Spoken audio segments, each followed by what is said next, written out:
Hello students, এই Moumita ma'am. আশা করি তোমরা সকলেই খুব ভালো আছো। Welcome back to our channel. আজকে আমি তোমাদের 7 সেমিস্টার মেজর ইংলিশের পেপার 16 থেকে একটা খুব সুন্দর ড্রামা, যেটা হচ্ছে silence the court is in session, তোমাদের আজকে আমি এই ড্রামাটার উপরেই কিন্তু আজকের ক্লাসটা ডিসকাস করবো। তো দেরি না করে শুরু করে দিই আজকের সেশনটা। দেখো, প্রথমে হচ্ছে আমরা ড্রামাটা শুরু করার আগে ফার্স্টে আমরা হচ্ছে এর ক্যারেক্টার লিস্ট দেখবো যে কোন কোন ক্যারেক্টার রয়েছে এখানে। তো ফার্স্ট মানে মেইন কাস্ট এবং সাপোর্টিং কাস্ট দুটো পার্টে আমরা ভাগ করেছি। দেখো, ফার্স্টে মেইন কাস্ট কারা কারা আছে। প্রথমে হচ্ছে মিস লীলা বেনারে, তিনি হচ্ছেন মেইন ক্যারেক্টার। তিনি হচ্ছে বাই প্রফেশন একজন স্কুল টিচার, ঠিক আছে। দেন রয়েছে mister and missus Kashikar, they organise the mock court, মানে তারা হচ্ছে একটা এরকম মানে প্র্যাকটিসের জন্য এরকম একটা কোর্টের সিন আর কি তারা অর্গানাইজ করেছিল। দেন দেখো সুখাত্মে, তিনি হচ্ছে অ্যাক্ট অ্যাজ এ লয়ার। সুখাত্মে হচ্ছে সে মক কোর্টে লয়ার হিসেবে আর কি অ্যাক্টিং করেছে। দেন রয়েছে হচ্ছে পংশে, পংশে হচ্ছে জাজ হিসেবে অ্যাক্টিং করেছে, ঠিক আছে। এবার আমরা দেখবো সাপোর্টিং কাস্ট কি আছে। কাশীনাথ পান্ত, তিনি হচ্ছেন ওই ড্রামার গ্রুপের একজন অ্যাক্টর। দেন রয়েছে সামন্ত, তিনি একজন সিম্পল ভিলেজার যিনি জাস্ট এখানে হচ্ছে দর্শকের রোল প্লে করেছে। দেন রয়েছে প্রফেসর ডামলে, যার সাথে হচ্ছে মিস লীলার একটা সম্পর্ক ছিল বা আছে। সে এখানে ফিজিক্যালি প্রেজেন্ট নেই, তবুও কিন্তু তার নামটা এখানে বহুবার উঠে এসেছে বলে তাকে এখানে একটা ইম্পর্টেন্ট ক্যারেক্টার হিসেবে ধরা হয়েছে। এবার আমরা দেখব মেন স্টোরিটা।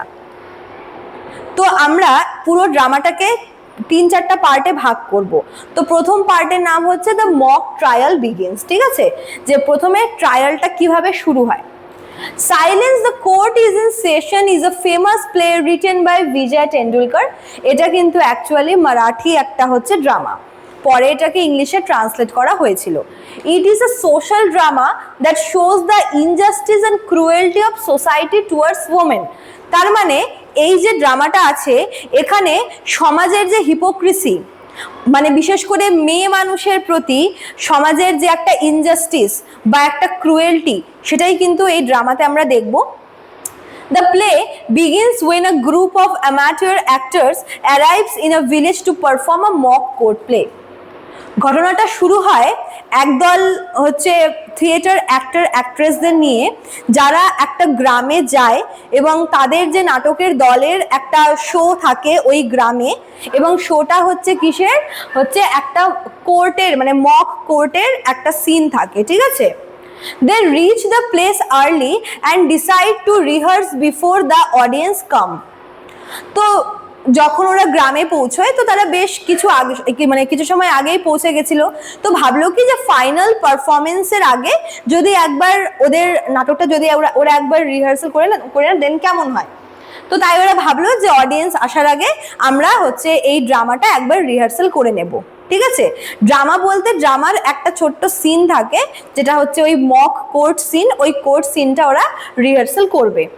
During this rehearsal, they choose Miss Leela Benare as a accused. এবার যদি কোনো একটা কোর্টের সিন করা হয়, যে সেখানে কারোর মানে আদালতের সিন, সেখানে অবশ্যই একজন থাকবে যে হচ্ছে আসামি বা অভিযুক্ত। তো নাটকে দলের লোকেরা মিস লীলা বেনারেকে চুজ করে অ্যাকিউজড হিসেবে। এতটুকু ক্লিয়ার আশা করি। আচ্ছা, এবার দেখো নেক্সট যে পার্ট সেটা হচ্ছে ক্রুয়েল অ্যাকিউশনস। দেখো, at first everyone thinks it is only a game. ঘটনাটা শুরু হয় এভাবে যে মানে আর কি ওই রিহার্সালটা শুরু হওয়ার সময় সবাই ভীষণ ফ্রিলি খুব ফ্র্যাঙ্কলি ব্যাপারটাকে সবাই খুব এনজয় করে আর কি শুরু করেছিল, just like a game. However, the actors begin to attack Benare with personal question. কিন্তু যত আর কি মানে ড্রামাটা শুরু হওয়ার পর সবাই ওখানে যত মানে যারা যারা ছিল অ্যাক্টররা, ওরা সবাই কিন্তু মানে নাটকের আর কি বলবো যে নাটকের যে বিষয়বস্তু সেখান থেকে বেরিয়ে একটু তারা এখতিয়ার বহির্ভূত প্রশ্ন করতে শুরু করে। বলতে পারো যে তারা মিস বেনারেকে পার্সোনালি কোয়েশ্চেন করে মানে পার্সোনাল অ্যাটাক করতে শুরু করে, তার চরিত্র নিয়ে, তার পার্সোনাল life নিয়ে। The group accuses Benare of having a relationship with Professor Damle, who is already married. She is also expecting a baby. প্রথমত বলে রাখি, মিস বেনারে হচ্ছে একজন ইন্ডিপেন্ডেন্ট ওমেন, ঠিক আছে, এবং এখানে ওই গ্রুপের সবাই মিলে হচ্ছে মিস বেনারেকে অ্যাকিউজ করে যে সে একজন অবিবাহিত মহিলা এবং তার একজনের সাথে রিলেশনশিপ রয়েছে, অ্যাফেয়ার রয়েছে, এবং তার নাম হচ্ছে প্রফেসর ডামলে, যিনি একজন কিন্তু বিবাহিত পুরুষ। মানে একজন বিবাহিত পুরুষের সাথে সম্পর্কে জড়িয়ে পড়া একটা অবিবাহিত মেয়ের শোভা দেয় না। প্লাস এখানে এটাও বলা হয়েছে she is also expecting baby, মানে মিস বেনারে কিন্তু মানে এক্সপেক্টিং মানে সে হচ্ছে মানে এই সম্পর্কের দ্বারা সে কিন্তু বর্তমানে প্রেগনেন্ট, ঠিক আছে, যার জন্য পুরো বিষয়টা একটা তিক্ত একটা বিষয় হয়ে দাঁড়িয়েছে। ড্যামলে রিফিউজেস টু অ্যাকসেপ্ট রেসপন্সিবিলিটি। তার থেকেও বড় যেটা মিস বেনারের কাছে হার্টব্রেকিং বিষয় সেটা হচ্ছে প্রফেসর ড্যামলে কিন্তু তাদের এই সম্পর্কটাকে পুরোপুরি অস্বীকার করেছে। ইভেন বলতে পারো যে তাদের যে সন্তান তাকেও তিনি অস্বীকার করেছেন। Instead of blaming him, the group blames only Benare, showing society's harsh double standard. এখানে দেখো সমাজের একটা আমরা হিপোক্রিসি দেখতে পাবো যে এখানে সম্পর্কে জড়িয়ে পড়েছে দুজন, ঠিক আছে, সম্পর্কে ইন্ধন ছিল দুজনেরই, কিন্তু সমস্ত অ্যাকিউজনটা আসছে কার উপরে? মিস লিলার উপরে, কারণ সে মেয়ে বলে তাকে মানে কি তাকে হচ্ছে অবজ্ঞা করা বা তাকে হচ্ছে অপমান করাটা খুব সহজ।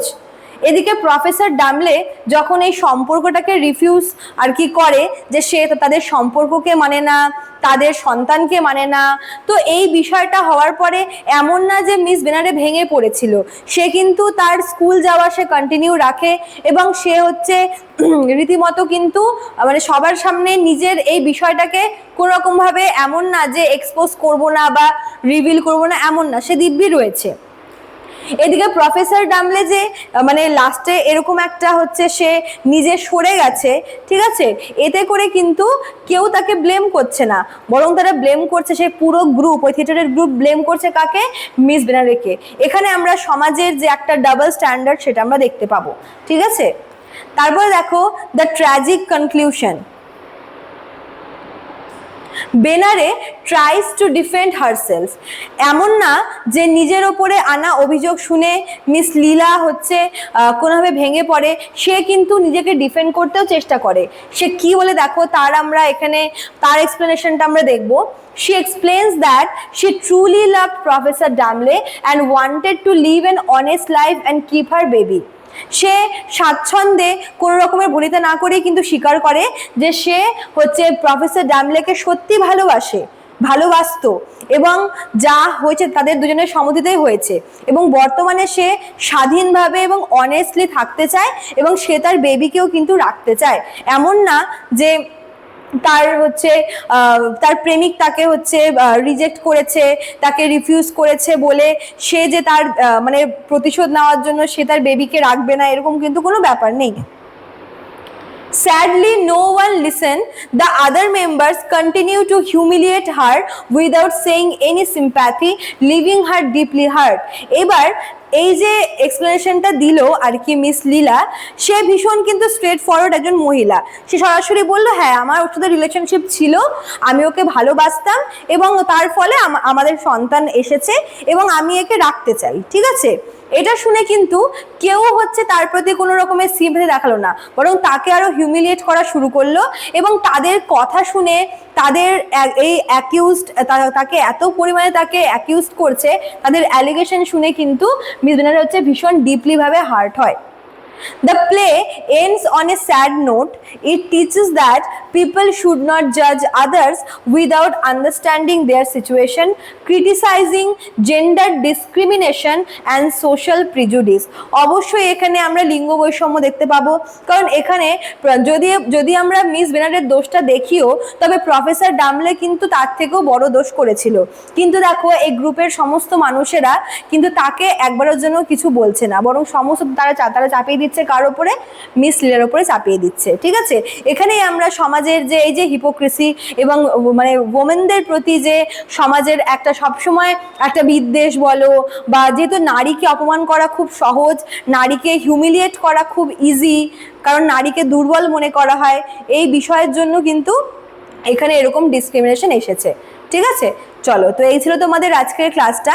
যারা ভাবছো আমাদের কাছে অ্যাডমিশন নেবে, তোমাদের অ্যাডমিশন কিন্তু শুরু হয়ে গেছে।